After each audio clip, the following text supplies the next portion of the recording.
제가 쉬는 시간에 음, 앞선 시간에 봤던 8장 부분 중에 성인기 이 내용을 이제 살펴보다 보니까 여기에 성인이란 신체적, 지적, 정서적, 사회적, 영적, 소위 영적이라 얘기하는 그런 부분과 관련된 모든 영역에서 성숙한 이 이렇게 해놨는데 이걸 읽다 보니까 웃음이 나왔어요. 뭐 웃음. 저 자신의 경우도 생각해 볼때 이러한 경우가 성인이라 했는데 이러한 경우가 성인이 아니라 성인인 것 같아요. 성인. 제가 뭘 얘기하는지 아시겠죠? 네. 우리가 흔히 어른이다, 성인이다라고 부르는 경우가 이런 경우가 얼마나 될까요? 저 자신을 봐도 그렇고. 그래서 만약에 이것이 된 상태라면 그거는 성인, 어른, 영어로 뭐 애들트가 아니라 성인이다. 뭐 흔히 뭐 공자, 뭐 부처, 예수 얘기하는 그 성인이다. 네, 그렇게 여겨지는 개념적인 것 같아서 제가 다시금 보면서 여러분한테 뭐 지나가는 얘기를 한번 해봅니다. 어른이 된다는 것이 이러한 쪽으로 나아가는 과정이다 이렇게 얘기할 수 있을 테고 말 그대로 성인이 아니라 이렇게 나아가는 과정이 성인이 되어가는 과정이다 이렇게 볼 수 있겠죠. 이건 정말 그냥 교과서적인 사전적인 의미예요. 이런 성인이 몇이나 있겠습니까?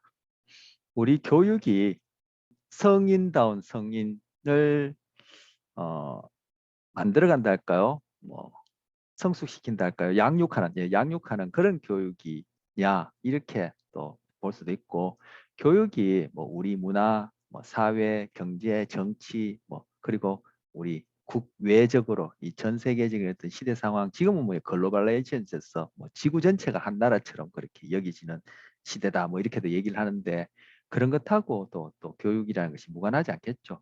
그러니까 전 세계적으로 또 보면 정말 좀 전에 얘기했던 그런 성인다운 성인으로 나아가는 그러한 우리가 시대에 살고 있냐 뭐 이렇게도 한번 얘기해 볼 수 있겠습니다.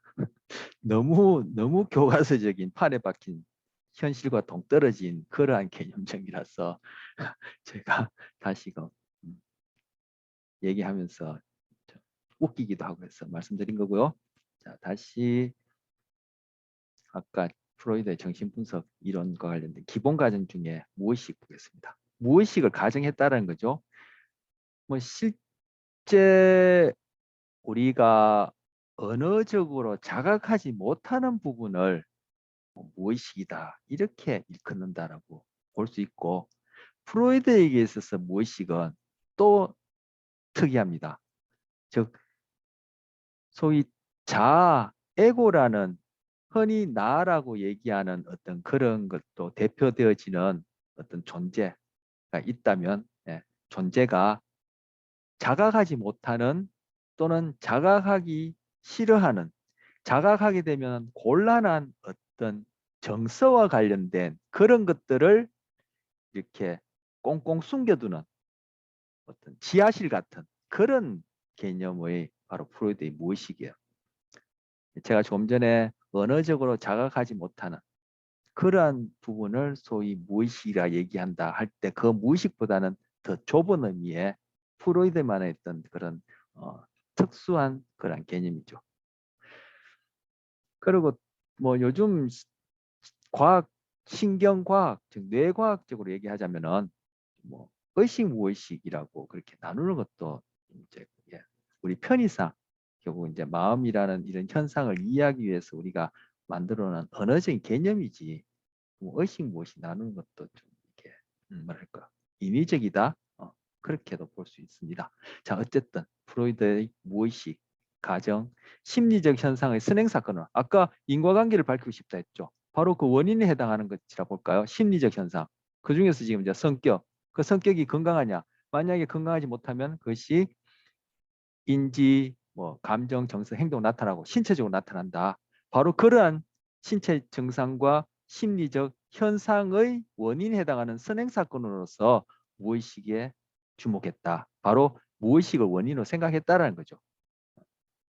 그래서 성격 개념도 바로 무의식을 가지고 얘기를 하는 거예요. 자, 원인이 되는, 여기 원인이 했어요.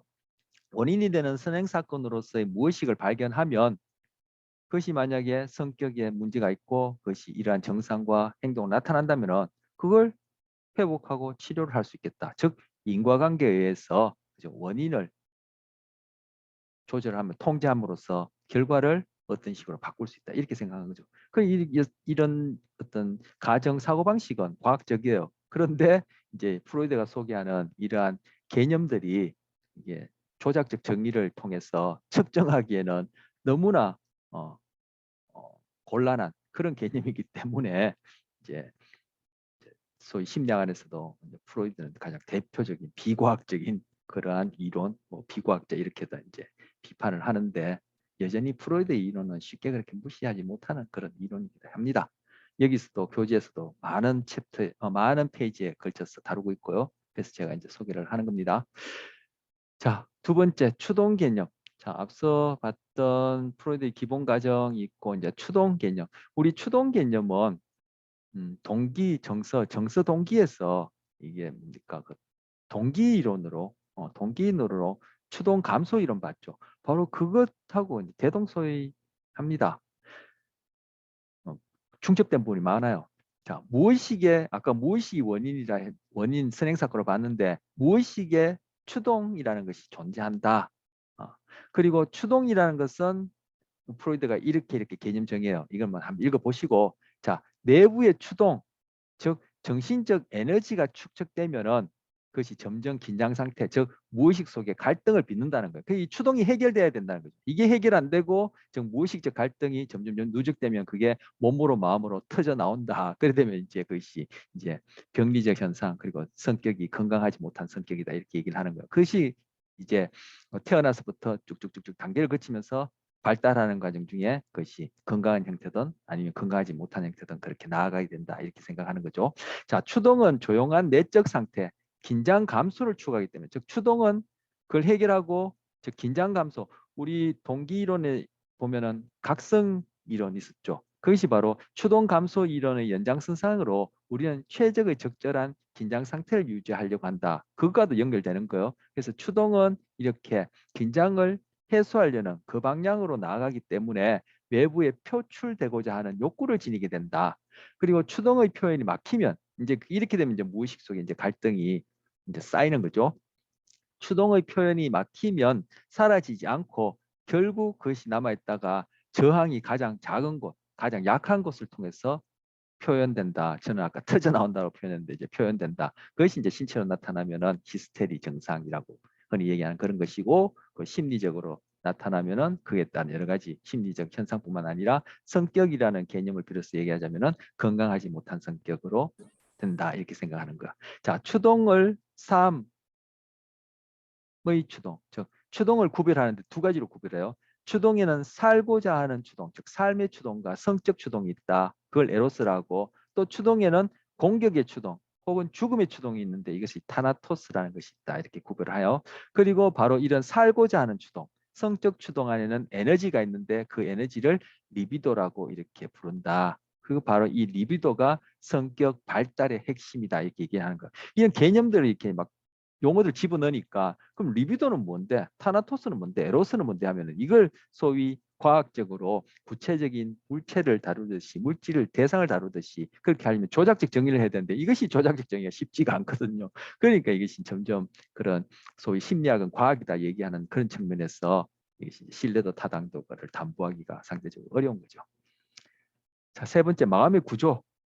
마음은 원초와 이드, 자아, 에고, 초자, 슈퍼에고로 구성된다고 생각하는 거예요. 이런 측면은 우리 분트의 구조주의, 환원주의하고 중첩되어 있는 그죠. 인간의 마음을 이렇게 세 가지 구조로 나누고 이들 간의 어떤 역동적인 그런 상호작용, 그 기능으로 그것이 잘 기능하면은 건강한 성격, 잘 기능하지 못하면 건강하지 못한 성격 이렇게 나누니까 또 이제 기능주의와 관련된 기능적인 측면도 같이 이제 또 생각해 볼 수 있는 그런 건데 그 중에 첫 번째 원초합니다. 이드 태어날 때부터 있어요. 이드는 그리고 정신적 에너지의 저장소다. 바로 앞서 봤던 그 리비도 그 에너지가 이제 여기에 저장되어 있다. 그리고 자아니 초자아니 하는 것도 결국은 이 원초아에서 나온 것이다 이렇게 생각하는 거. 즉 자아 초자의 모체다. 그리고 이 원초아는 기본적인 생물학적 충동, 앞서 봤던 이제 추동에 해당하겠죠. 먹고 마시고 고통 피하고 성적 쾌락을 얻는 욕구들로 구성되어 있다. 그것이 바로 앞서 봤던 거죠. 삶의 추동, 성적 추동, 에로스라 부르고 그거의 추동의 핵심된 즉 심리적 에너지라고 생각하는 것이 리비도라고 이름 부른 거예요. 그것이 이제 성격 발달 핵심이다 이렇게 얘기를 한 거예요. 자, 현실과의 타협 없이 이 원초와 이들은 현실과 타협 없이 즉각적으로 만족시켜줘요. 먹고 마시고 고통 피하고 성적 쾌락을 얻는 것을. 이 추동의 누적으로 인해 긴장이 방출하게 되면 이 추동이 해결되지 못하고 갈등이 생기면 무의식 속에서 결국은 원초와 이더라는 것은 무의식에 해당하는 부분이다 이렇게 볼 수 있는 것이죠. 이러한 긴장을 방출함으로써 긴장을 감소시키고자 하는 것인데 아까 앞서 이제 감소시킨다 이런 얘기를 했는데 그거 감소시킬 때 어떤 원리에 따르냐면 쾌락 원리에 따르는 거. 뭐 현실 고려하지 않아. 보고 싶다. 적강 먹어야 되다. 마시고 싶다. 당장에 마셔야 돼요. 고통 피하고 싶다. 이제 뭐 고통 피하는 거는 우리도 마찬가지도. 하지만 우리가 고통을 참아야 할 경우도 있죠. 어려운 문제를 가지고 실험해야 되는 경우도 있죠. 그것이 바로 아까 성인으로 가는 그런 과정에 현재 해당할 텐데 여기는 그런 거 없어. 뭐 실험은 무조건 피하는 거예요. 실험은 무조건 안 한다. 뭐 이렇게 표현할 수 있을까요? 성적 쾌락, 뭐 성적인 어떤 그런 욕구에서 당장에 해결해야 되는 거예요. 이것이 바로 원초와의 어떤 특성인데 그것이 쾌락 원리를 따른다 이렇게 얘기를 하고 있어요. 우리 교재의 저 1장에 우리 학파와 관련해서 살펴볼 때 거기 보면 프로이드와 관련된 그림 언뜻 봤었나요? 26쪽에 보시면 그림 1-5에 프로이드 사진이 나와 있고 여기 보면은 빙산의 비유가 나와요. 여기 보시면 수면 위로 드러난 부분이 의식 그리고 수면 가까운 수면 가까운 수면 아래 부분 그것이 전의식 그리고 그 아래 깊은 부분이 무의식인데 여기 빙산 보면은 원초와 이들은 완전히 무의식에 잠겨 있죠. 이 빙산에 비유해서 표현하자면 무의식에 잠겨 있고 자아의 일부도 무의식 그리고 전의식에 잠겨 있고 그리고 자아의 또 다른 일부가 수면 위로 의식 상태로 지금 떠올라 있고 그리고 원초와 우리가 이제 살펴볼 텐데 원초와도 일부는 의식 상태에 그리고 나머지는 전의식과 무의식에 걸쳐서 이렇게 위치하고 있어요. 어쨌든 원초와는 뭐 다 그냥 무의식 속에 존재하는데 이 녀석이 좀 전에 말씀드렸듯이 이러한 생물학적 추동을 해결하는 방식을 쾌락 원리에 따른다. 적극적으로 이제 그걸 해결하기를 원한다는 거죠. 뭐 주위 상황 관계없어. 뭐 이렇게 표현할 수 있겠죠. 자, 그다음 제 자아입니다. 자, 마음의 구조 중에 두 번째 자아. 에고는 원초아로부터 분리된다. 아까 원초아 이더가 모체라 했죠. 분리되어서 이제 성격 발달과 관련해서 프로이드의 정신분석 이론이 이제 소개될 텐데 지금 이제 그걸 이제 살펴보려고 하는데 아까 교재로 다시 돌아가서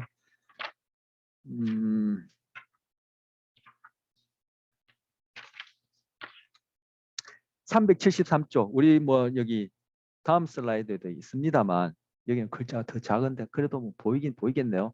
이제 교재에 있는 사람 373쪽에 보시면 이제 프로이드의 정신분석 이론과 관련해서 성격이 어떻게 형성되느냐, 성격이 어떻게 발달되느냐를 얘기를 할 때 이 단계를 구강기, 항문기, 난근기, 장복기, 성기기 이렇게 나눴어. 우리 바로 앞 챕터에서 이제 발달과 관련해서 여러 가지 살펴봤죠. 근데 여기 보니까 지금 성격을 얘기를 하는데 또 지금 성격이 어떻게 형성되느냐 얘기를 하면서 결국 여기서 보면은 표 9-1이 프로이드의 심리 성적 발달 단계를 해서 또 발달을 얘기를 해요. 그러니까 성격 발달이 있고 또 앞에서 봤던 뭐 인지 발달이 있고 도덕 발달이 있고 그런데 이 성격의 개념이 또 제가 초두에 말씀드렸지만 동기 개념하고도 중첩되어지고 그러니까 우리 앞서 배웠던 동기 그리고 바로 전 챕터의 발달, 이 성격이 다 이렇게 중첩 오버랩 되어 있어요. 왜 그러냐? 바로 이제 심리학에서 이게 지금 다루고 있는 이러한 성격이니 동기니 하는 이런 개념들이 다 이게 말고 언어적 개념, 실제 구체적인 어떤 그런 대상이 아니기 때문에 이런 것들이 물질처럼 이게 확연히 구분되지 않아서 이렇게 중첩되어 있어서 비슷비슷한 내용들이 이렇게 여기서 소개되고 있는 거예요. 자, 여기서 이제 심리 성적 발달 단계를 이렇게 나눠 놨는데 바로 자아 에고라는 것은 쾌락 원리를 따르는 이들로부터 분화되어서 나오는데 어느 시기에 이 자아가 발달되냐 하면은 바로 구강기와 항문기를 거치면서 발달된다는 거. 구강기, 항문기는 이제 좀 살펴봅시다. 자, 그리고 원초와의 욕구, 좀 전에 이들 욕구였죠. 즉 생물학적인, 생리학적인 그런 추동을 이제 원초와의 욕구인데 그걸 현실적으로 현실에 맞게끔 충동시키도록 해주는 것이 에고이고, 그래서 에고는 현실 원리를 따른다라고 얘기를 하는 거죠. 그래서 이 에고가 하는 일은 뭐 이드 원초화를 위한 봉사자다, 이렇게도 이제 은유적으로 얘기를 하는 거예요. 자, 그러면 이 자아 에고가 원초화 이드로부터 분화되어 나오는 이러한 발달, 심리 성적 발달과, 즉 달리 얘기하면 성격 발달과 관련해서 자, 구강기 항문기를 보면은 표 9-1 아니면 다음 슬라이드 뭐 보셔도 되고요. 여기 보시면 구강기는 그 쾌락, 즉 성적 추동, 예, 또는 삶의 추동, 또는 달리 하면 생물학적, 생리학적 욕구를 어떠한 신체 부위를 통해서 해결하느냐. 여기 보면은 그런 성적 만족, 아까 성적 추동 또는 뭐 삶의 추동이라 했는데 그 욕구를 어떤 신체 부위를 통해서 해결하느냐, 즉 성적 만족을 체험하게 되는 신체 부위는 발달해 가면서 달라진다 했는데 첫 번째 구강기가 바로 입, 입술, 혀, 이걸 통해서 이러한 쾌락을 해결한다는 거, 쾌락을 경험한다는 거, 즉 성적 추동, 삶의 추동을 해결한다는 거. 이게 해결 안 되어지면은 그것이 이제 갈등으로, 무의식 속에 갈등으로, 그리고 그것이 결국은 해결되지 못하 터져 나오면은 이것이 이제 문제가 되어진다, 이렇게 얘기를 하는 거죠. 뭐 갓난에 태어나면 여기서 0에서 18개월인데 태어나면 뭐 합니까? 그럼 먹고 자고 싸고 먹고 자고 싸고 이거 다죠. 먹고는 거의 뭐 하루의 대부분을 자고, 자는 중에도 싸고, 깨어났어도 또 다시 먹고, 뭐 일이 이거죠. 그래서 이제 여기서는 이제 구강기 그렇게 이제 얘기를 하는 거겠죠. 실제 그렇고, 자, 심리 발달, 즉 구체적으로 우리 이제 성격을 보니까 성격 발달 이렇게도 생각할 수 있을 텐데 구강기에는 쾌락 원리에 따른다. 자, 쾌락 원리에 따르는 원초화, 예, 아까 원초화 이도 얘기했고, 하지만 이 구강기 항문기를 거치면서 그죠, 에고라는 것이 분화되어 나면서 이제 발달한다, 그런 얘기가 있습니다. 여러분도 이후에 뭐 어떠한 일, 직업, 직장을 가든지 간에 누군가에게 이렇게 소위 이렇게 가르치는 것에 해당하는 그러한 일을 하는 경우가 있을 거예요. 꼭 이런 교육기관이 아니더라도. 근데 해보면은 그걸 전달하는 사람, 가르친 사람이 훨씬 많이 배워요. 여러분 덕분에 제가 공부를 많이 하거든요. 그래서 여러분도 여러분 스터디 할 때 그런 경우를 저는 뭐 있고 뭐 직간접적으로 본 적이 있는데, 이렇게 다른 학생들 가르쳐 주거나 서로 돌아가면서 이제 발표를 하면서 이렇게 스터디를 하는 경우가 있지 않습니까? 물론 스터디라는 게 뭐 대체로 그렇게 이루어질 텐데, 이렇게 가르쳐 주면은 내가 다 아는 거 가르쳐 주니까 상대방은 그저 그걸 홀라당 받아서 시험을 잘 볼 것 같죠? 절대 안 그래요. 가르쳐 주는 사람이 가르쳐 주면서 자기가 공부할 때보다 더 새로운 것을 배우고 다시금 정리되어지고 깨닫고 해서 그걸 가르쳐 주는 걸 가만히 듣고 그죠, 그대로 받아들인다고 여겨지는 사람보다도 훨씬 더 많이 공부가 되어지고, 그대로 받아들인다고 여겨지는 사람이 실제 그대로 받아들일 수 있느냐? 전혀 그렇지 않아요.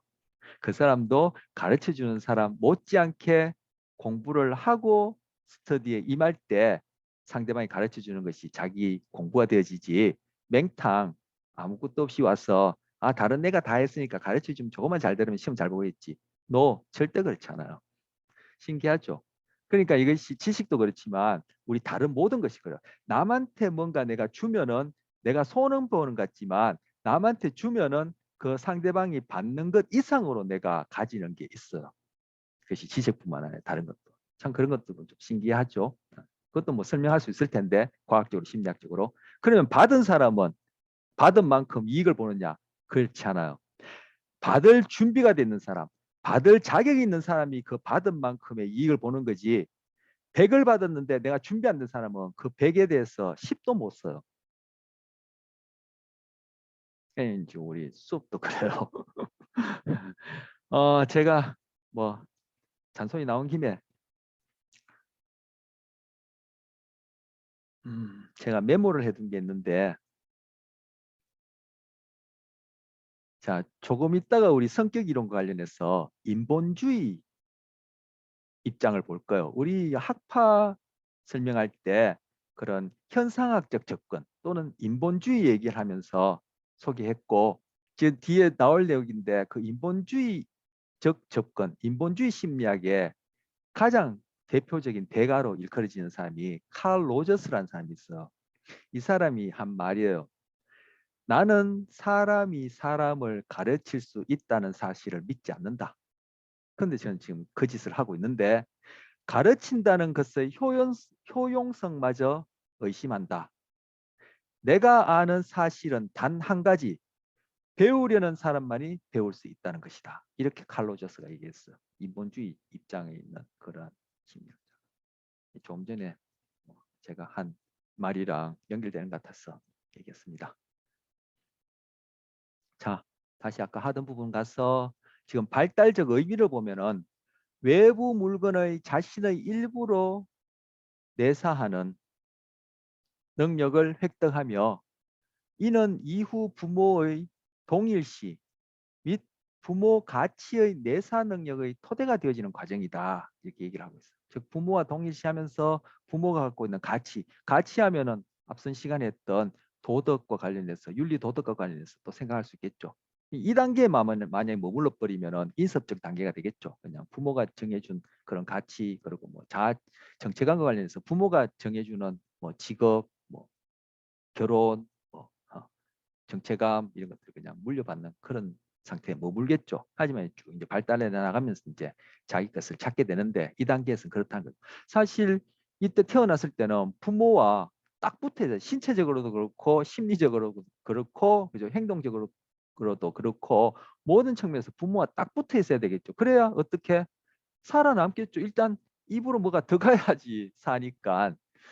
뭐 또 먹는 얘기 하니까 진도 올라가야 되는데, 먹는 얘기 하니까 또 잡소리가 생각나는데, 여러분 우리 이 우리나라 불교는 대성 불교라 해서 대성 불교의 가장 대표되어지는 경전이 반야심경하고 금강경이거든요.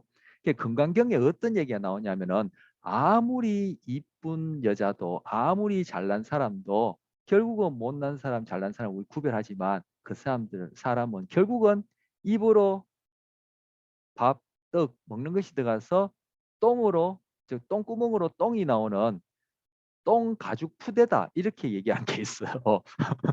결국은 뭐 그 사람이 사회 경제적 지위가 어찌됐든 아무리 뭐 삐까뻔쩍하고 그죠, 뭐 좋은 걸 바르고 입고 하더라도 결국은 입으로 밥이 들어가서 똥구멍으로 똥이 나오는 똥 가죽 푸대에 해당한다, 이렇게 얘기하는 게 있어.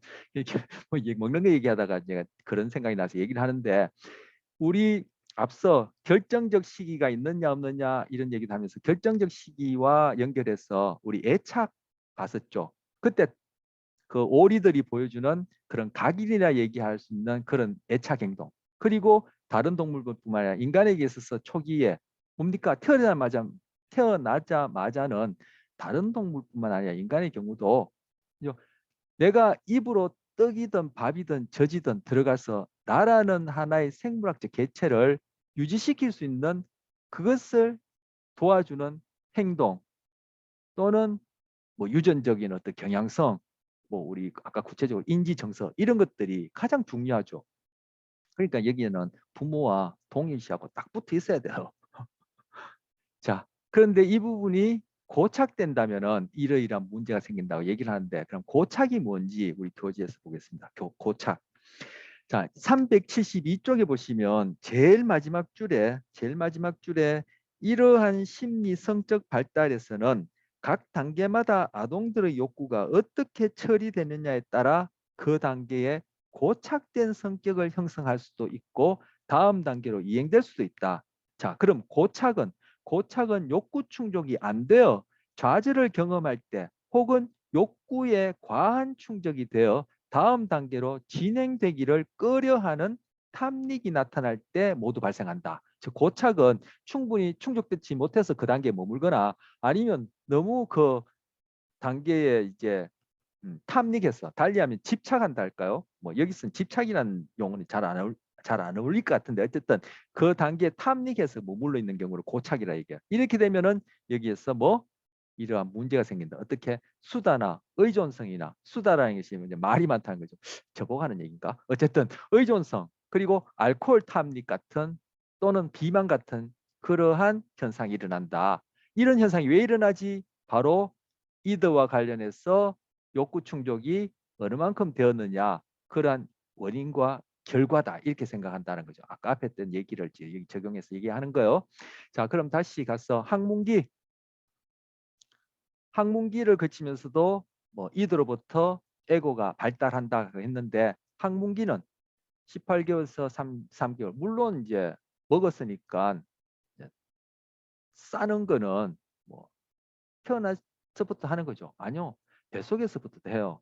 근데 뱃속에서는 학문을 통해서 배설 하면은 곤란하니까 그것이 탯줄을 통해서 엄마 혈액을 통해서 그것이 이제 배설되어지고 또 다 그걸로 완전히 다 배설되지 않는 찌꺼기들은 그 태내에 아기 그 장기 속에 머물러 있다가 출생하면은 태어나서 아마 태어난 첫날 뭐 제가 정확하게는 제가 뭐 기억을 못하고 모릅니다만 그게 뭐 태어나서 얼마 안 있으면은 먹은 것이 없는데도 첫 똥을 사요.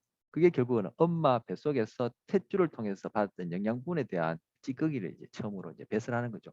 그러니까 이제 하여튼 입으로 어떤 탯줄을 통해서 뭔가 들어가면은 이제 배설을 하게 되는데 그러니까 지금 영에서 출생 이후부터도 물론 배설을 하지만 여기서는 프로이드는 이런 쾌락을 만족하는 신체 부위를 두 번째 단계는 항문기라 나누고 이때 항문기를 통해서 쾌락에 집중한다 할까요? 그런 단계에 있는 시기는 18개월에서부터 3살이다 이렇게 생각하는 거죠.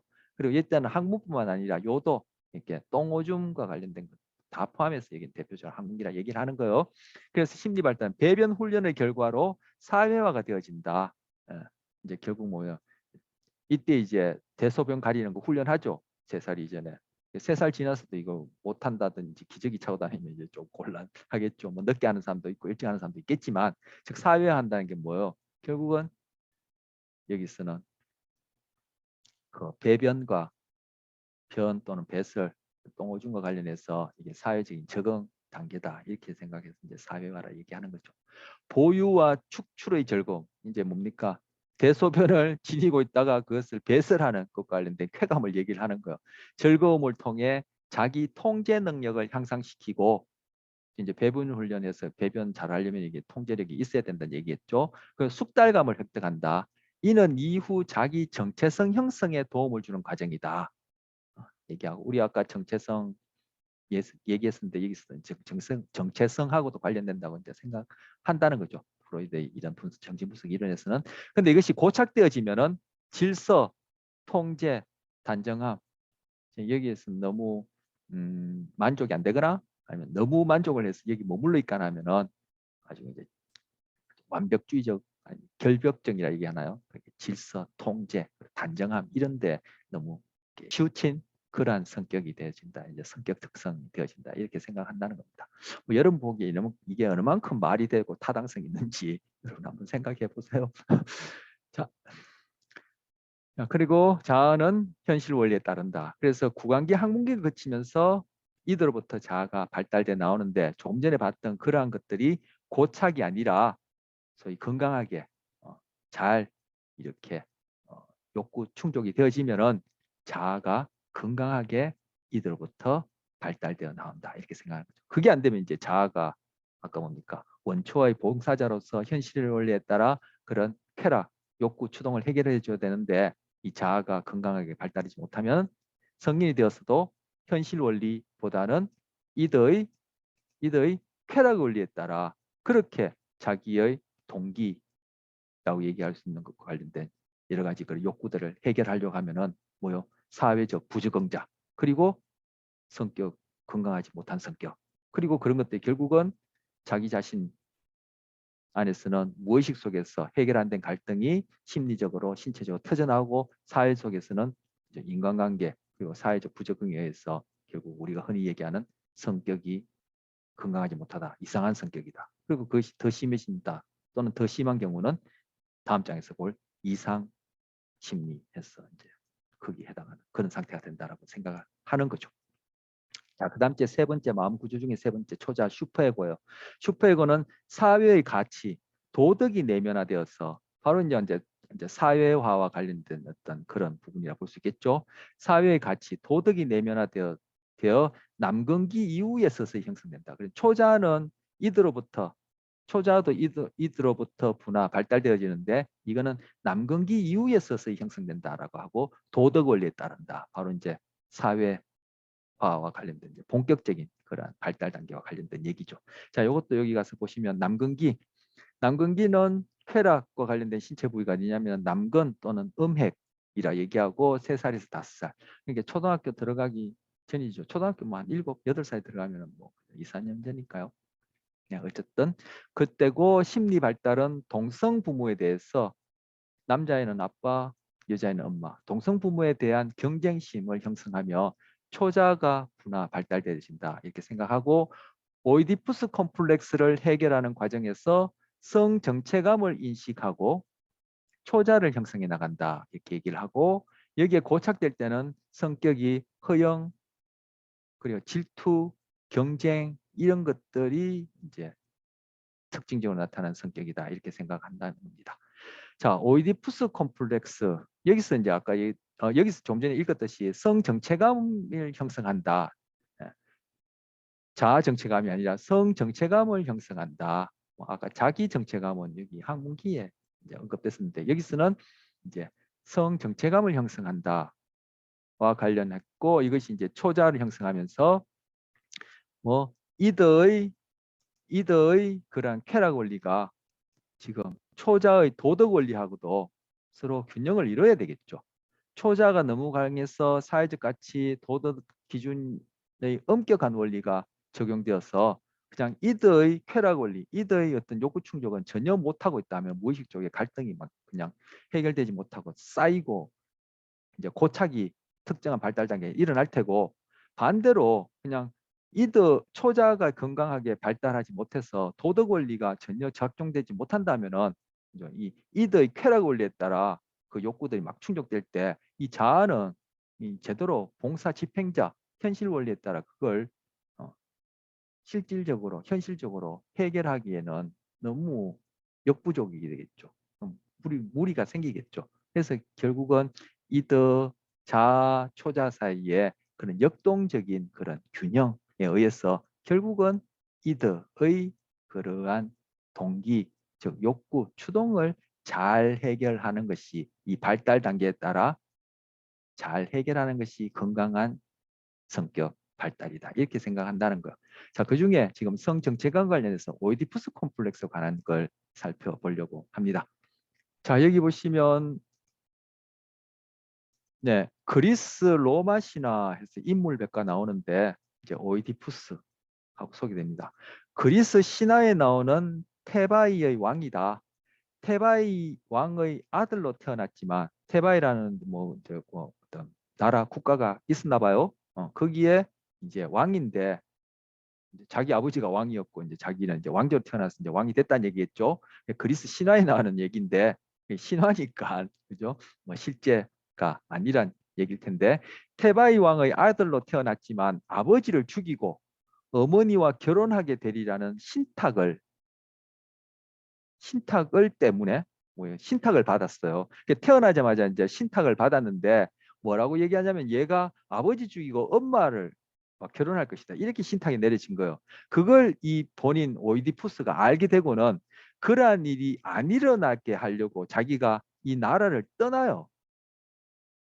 떠난 게 아니지 참 죄송해요. 이 아버지가 오이디푸스의 아버지가 이 아이를 버려요. 여기 나오는 이 그림에 이 사람이 이제 오이디푸스인데 아이를 버렸는데 이것이 산속에 버려졌는데 어찌어찌하여 목동에게 발견되어서 요행이 살아남았고 다른 이웃 나라의 왕자로 성장해서는 결국을 여차저차해서 자기도 모르고 나중에 결국은 자기가 태어났던 나라로 가서는 자기 아버지를 그 나라로 가는 여정 중에 자기 아버지를 죽이고 결국은 자기 엄마와 결혼을 하게 돼요. 근데 그 자기 아버지도 모르고 자기 엄마와 결혼한 줄도 몰라요. 근데 나중에 그걸 알게 되어서는 자기 스스로 자기 눈을 이렇게 파고 그죠? 이 세상을 방황하는 배회하는 그런 얘기예요. 자, 이웃 나라의 왕자로 성장하여 결국 신탁의 예언대로 아버지를 죽이고 테바의 왕위에 올라 어머니와 결혼하게 된다. 이런 내용은 이제 신화인데 이것이 왜 이게 여기서 얘기되냐면은 바로 여기 동성 부모에 대한 경쟁심. 그래서 남자아이는 아빠와 경쟁을 하면서 엄마와의 관계 그리고 여자아이는 또 여기서 얘기한 동성 부모에 대한 경쟁심과 엄마 동성 부모 즉 엄마와의 경쟁심 안에서 아빠의 관계 속에서 지금 오이디푸스 콤플렉스에서 신화에서 얘기하는 것처럼 그러한 어떤 그런 갈등을 겪다가 결국 그것을 어떻게 에고와 슈퍼에고와 이드 사이에 이것이 잘 균형을 맞춰서 건강하게 성장하면은 그 자기의 그런 생물학적 성애 그리고 남자애는 아버지, 여자애는 엄마와 관계 속에서 그렇게 건강한 성 정체감을 형성한다라고 얘기하는 게 바로 이 난근기와 관련해서 여기서 소개하는 오이디푸스 콤플렉스예요. 그래서 성 정체감 얘기를 하고 바로 사회적 도덕과 관련해서 초자 형성을 2단계에서 그렇게 얘기를 하는 거예요. 그것이 제대로 해결되지 않으면 즉 고착되면은 이러이러한 성격 특성이 된다 이렇게 얘기를 하고 있습니다. 자, 어느 만큼 타당성이 있으며 이걸 소위 과학적으로 조작적 정의를 통해서 측정하기에는 쉽지 않겠죠. 그래서 이제 뭐 그렇게 비판을 받기도 하는데 이것이 구체적인 이런 내용 사실이 아니냐에 따라서 프로이드가 그런 가정하고 인간에 대해서 그렇게 얘기한 그런 부분에 있어 어떤 통찰과 관련된 그런 부분들은 아직까지 여전히 논란이 되어지고 함부로 그렇게 쉽게 뭐 무시할 수 없는 부분이다 이렇게도 얘기되어집니다.